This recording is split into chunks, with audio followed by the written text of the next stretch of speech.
नमस्कार. महाराष्ट्रातील विविध क्षेत्रातील बातम्या झटपट आपल्या मोबाईलवर पाहण्यासाठी लगेचच सबस्क्राइब करा राष्ट्रशक्ती लाईव्ह न्यूज आणि सोबत बेल आयकॉन प्रेस करायला विसरू नका. चॅनलमध्ये सर्वांचं स्वागत आहे. मी प्रतिपट तरी आपलं स्वागत करतो. आज आपण लांबोटी या ठिकाणी थांबलेलो आहोत. मोहोळ तालुक्यामधील जो करमाळा माड्याकडून येणारी जो सीना नदी आहे त्या सीना नदीच्या लांबोटी या ठिकाणी पुलावरती आपण थांबलेलो आहोत. तर आता आपण बघू शकता की या पद्धतीनं जो सोलापूर पुणे महामार्ग आहे त्या महामार्गावरती अत्यंत अशी गर्दी गाड्यांची जमलेली आहे. या गाडी गर्दी जमण्याचं कारण एकच आहे की सीना नदीनं आपलं रौद्ररूप या ठिकाणी धारण केलेलं आहे. आपण बघू शकता माझ्या हाताच्या उजव्या बाजूला हा जो पूल आहे हा सोलापूर पुणे असणारा जो रस्ता आहे आणि त्या रस्त्यावरती सीना नदीचा पूल आहे.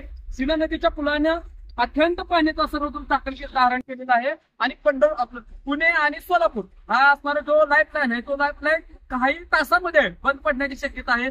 त्यामुळं प्रशासनाच्या समोर सुद्धा हा एक मोठा गंभीर प्रश्न झालेला आहे की सोलापूर पुणे महामार्ग जर बंद पडला तर ते आपली रहदारी किंवा तो प्रवास कोणत्या दिशेने वळवतील किंवा तो प्रवास कोणत्या बाजूने चालू करतील. सर्वात महत्वाचा मुद्दा म्हणजे की या नदीनं इतिहासात पहिल्यांदा असा रौद्ररूप धारण केलेला आहे आणि बघू शकता की तुम्ही कसं रौद्ररूप धारण केलेलं आहे. प्रशासनाचं असं म्हणणं आहे की येत्या काही काळामध्ये म्हणजे येत्या काही तासामध्ये 8 वाजेपर्यंत हा पुलाच्या सुद्धा वरती पाणी येण्याची शक्यता आहे.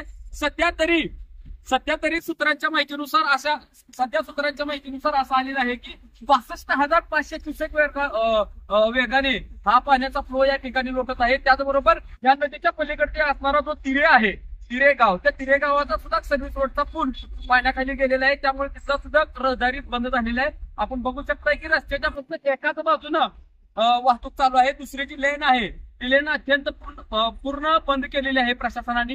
या ठिकाणी मोहोळ पोलीस स्टेशनचे प्रशासन असतील किंवा सोलापूर जिल्ह्याचे काय प्रशासकीय अधिकारी असतील, पोलीस प्रशासन असेल, तहसीलदार असेल, प्रांत असेल, कलेक्टर असेल किंवा आपत्ती व्यवस्थापनाची टीम असेल, हे सर्व टीम या ठिकाणी प्रशस्त असे या ठिकाणी जमलेले आहेत. प्रशासनाने त्याच्यावरती करडी नजर ठेवलेले आहेत. त्याचबरोबर अत्यंत गावामध्ये जर बघितलं तुम्ही या ठिकाणी तर दारपळे गाव आहे त्या गावामध्ये अत्यंत पूर्ण पाण्याचा प्रवाह त्या गावामध्ये गेलेला आहे. गावामध्ये पूरस्थिती आहे. त्याचबरोबर संपूर्ण असं पलीकडची गावं पाण्याखाली गेलेले आहेत. येत्या काही काळामध्ये जर बघितलं आपण तर शेतकऱ्यांना याचं पैसे मिळावं किंवा शेतकऱ्यांचं पंचनामा व्हावं यासाठी प्रशासन कोणत्या पद्धतीनं किंवा शासन काय आदेश देतं हे पण बघण्यासारखं आहे. सध्या धाराशिव मधली जी पूरस्थिती आहे त्या पूरस्थितीच्या लोकांना हेक्टरी 50,000 प्रशासनानं दिलेले आहेत. पण सोलापूर जिल्ह्यातल्या शेतकऱ्यांना हेक्टरी फक्त 8 ते 8.5 हजार रुपये प्रशासनानं दिलेले आहेत. ही खरं होणारी जिल्ह्यावरती एक जाणून बुजून केलेला अन्याय आहे असं या ठिकाणी म्हणता येईल.